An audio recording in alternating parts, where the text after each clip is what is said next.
Da? Hai să vedem. Ești la tablă și discutăm și îi explicăm lui Cezar de ce nu trebuia să împartă la 93. Deci, trebuia să aflăm suma numerelor de la 1 până la 93. Da? În primul rând, Ce trebuia să faci? știm că sunt 93 de numere, pentru că de la 1 până la 93 sunt 93 de numere. Bun. Ce facem? După aceea, le scriem numeri, altă sumă, exact. Scriem încă o dată suma. Dublăm suma, da? O dublăm? Hai. Am scris încă o dată suma, dar în ce ordine? Inversă. În ordinea inversă. Da? Bun.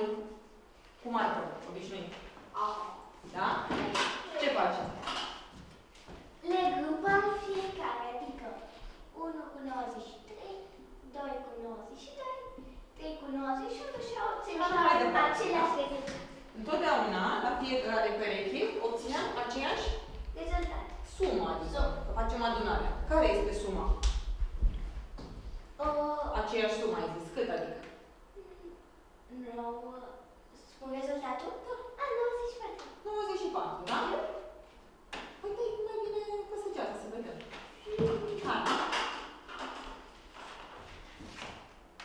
De fiecare dată obținem 94.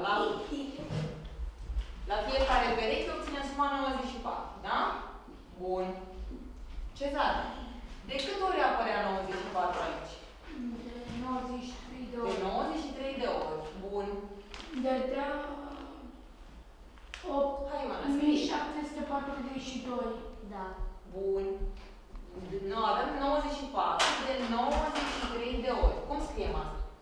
Deci, dăm o legendă prima sumă. 8742 împărțit la 2. Nu mai scriem prima sumă pentru că deja am calculat și știm că este 94, da? 2. Când se face... Scriem direct 94. Da. De câte ori? Ori, câte numere sunt, adică 23, 93. Bun. și Ce reprezintă 94 de 93 de ori? Cezar, atenție. Ce reprezintă 94 repetat de 93 de ori? Ce reprezintă? Ia uite-te aici. De 2 ori sub. Reprezintă? Trebuie să facem împărțit la 2. Reprezintă două sume. Și mie îmi trebuia o singură sumă. Ca să am o singură sumă, acest produs cele trebuia... două sume le împărțim la Nu, 2. este un produs. Produsul 94 ori 93 înseamnă produs. Înmulțire care e? 8742. O fac și eu? 8742 va da și 2. Ioana, nu mai scriem, că am făcut deja Cezar.